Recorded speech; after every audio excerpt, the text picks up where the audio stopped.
10 ಡೇಸಿಂದ engagement ಕೂಡ ಆಗಿದೆ. ಗುರುಗಳಿಗೆ ಅದನ್ನು ಹೇಳೋಣ ಅಂತ ಆಶೀರ್ವಾದ ತಗೊಳ್ಳೋಣ ಅಂತ ಬಂದ್ವಿ. ನಾವೇನು ಅನ್ಕೊಂಡಿದ್ವಿ ಅದಕ್ಕಿಂತ ಒಳ್ಳೆ ಕಡೆನೇ ನನಗೆ ಮದುವೆ ಆಗ್ತಿದೆ. ನಾವು ಬಂದು ನಿಂತ್ಕೊಳ್ತೀವಿ ಅಷ್ಟೇ, ಏನು ಅವ್ರು ಕೇಳೋದು ಇಲ್ಲ. ಬಟ್ ಮನಸ್ಸಲ್ಲಿ ಏನು ಅನ್ಕೊಂಡಿರ್ತೀವೋ ಅದು ಹೇಳ್ತಾರೆ, ಮತ್ತೆ ಆಗುತ್ತಾ ಆಗಲ್ವಾ ಅದು ನಿರ್ದಿಷ್ಟವಾಗಿ ಹೇಳ್ತಾರೆ ಅಂತ. ನಮ್ಮ ಮನೆಯವ್ರಿಗೆ ಹುಷಾರಿರಲಿಲ್ಲ, ಹಂಗಾಗಿ ನಮ್ಮ ಮನೆಯವ್ರ ಫ್ರೆಂಡ್ ಹೇಳಿದ್ರು ಅಂತ ಬಂದಿದ್ವಿ. ಪರವಾಗಿಲ್ಲ, ನಾವು ಅಂದ್ಕೊಂಡಿದ್ದು ಆಗೈತೆ. ನಾವು ಎಲ್ಲೆಲ್ಲೋ ನೋಡಿದ್ದೀವಿ, ಎಂತೆಂಥ ದೇವಸ್ಥಾನ, ಇಷ್ಟೊಂದು ಪವರ್ಫುಲ್ ಆಗಿರುವಂಥ ದೇವಸ್ಥಾನ ನಾವೆಲ್ಲೂ ನೋಡೇ ಇಲ್ಲ. ಆ್ಯಕ್ಚುಲಿ 1 ವರ್ಷದಿಂದ ಬರ್ತಾ ಇದ್ದೀವಿ. ನಮ್ಮ ಅಣ್ಣ ಬರ್ತಾ ಇದ್ದಾರೆ, ಪ್ರತಿ ಹುಣ್ಣಿಮೆಗೂ ಬರ್ತಾರೆ ಅವರು. ಅವರೆಲ್ಲೇ ಇರಲಿ ಏನೇ ಇರಲಿ, ಬಟ್ ಪ್ರತಿ ಹುಣ್ಣಿಮೆಗೆ ಬಂದು ಇಲ್ಲಿ ಪೂಜೆ ಮಾಡ್ಕೊಂಡು ಹೋಗೋ ಒಂದು ಅಭ್ಯಾಸ ನಮ್ಮ ಅಣ್ಣಂಗೆ. ಇಲ್ಲಿ ಬಂದಾದಮೇಲೆ ನಮ್ಮ ಅಣ್ಣಂಗೆ ಅವ್ರಿಗೆ ಒಂಥರ ಮನಸ್ಸು ತೃಪ್ತಿ, ಅವ್ರಿಗೆ ಒಂದು ಒಳ್ಳೇದು ಆಗಿರೋದ್ರಿಂದ ಸೊ ನಾವಿವಾಗ ಫ್ಯಾಮಿಲಿ ಮೆಂಬರ್ಸ್ ಎಲ್ಲರೂ ಪ್ರತಿ ತಿಂಗಳು ಅಟ್ಲೀಸ್ಟ್ ನಮ್ಮ ಅಣ್ಣನ ಕೇಳ್ಕೊಂಡು ನಾವು ಬರ್ತೀವಿ. ಸೊ ಇದು ಫಸ್ಟ್ ಟೈಮ್ ನಾನು ಬಂದಿತ್ತು.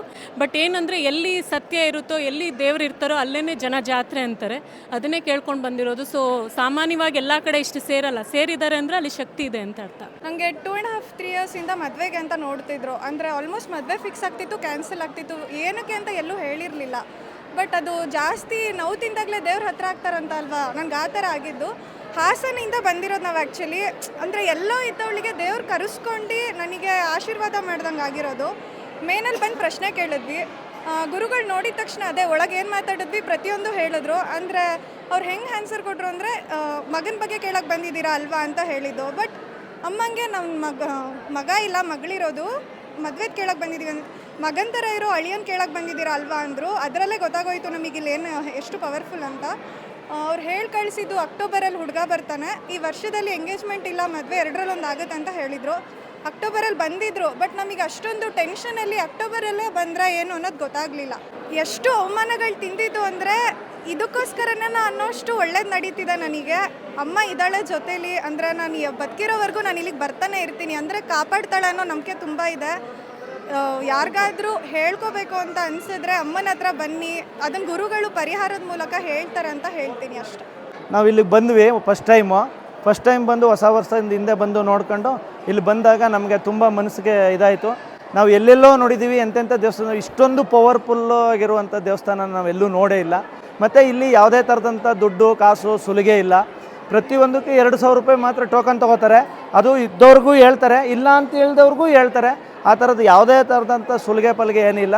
ತುಂಬ ಪವರ್ಫುಲ್ ಆದಂಥ ಶಕ್ತಿ. ನಾವು ಇದು 2ನೇ ಟೈಮ್ ಬಂದಿರೋದು. ಫಸ್ಟ್ ಟೈಮ್ ಬಂದು ಕೇಳಿದ್ವಿ ನಾವು ಬರವಣಿಗೆ ಮೂಲಕ, ಅದನ್ನು ಹೇಳಿದ್ರು ಅವರು. ಮತ್ತು ನೆಕ್ಸ್ಟ್ ಟೈಮ್ ಬಂದು ಮಡ್ಲಕ್ಕಿ ತುಂಬಿ ನಿಮ್ಮ ಹರಕೆ ತೀರಲಿ, 9 ರೂಪಾಯಿ 5 ರೂಪಾಯಿ ಕಾಣಿಕೆ ಕಟ್ಟಿ ಅಂತ ಹೇಳಿದ್ರು.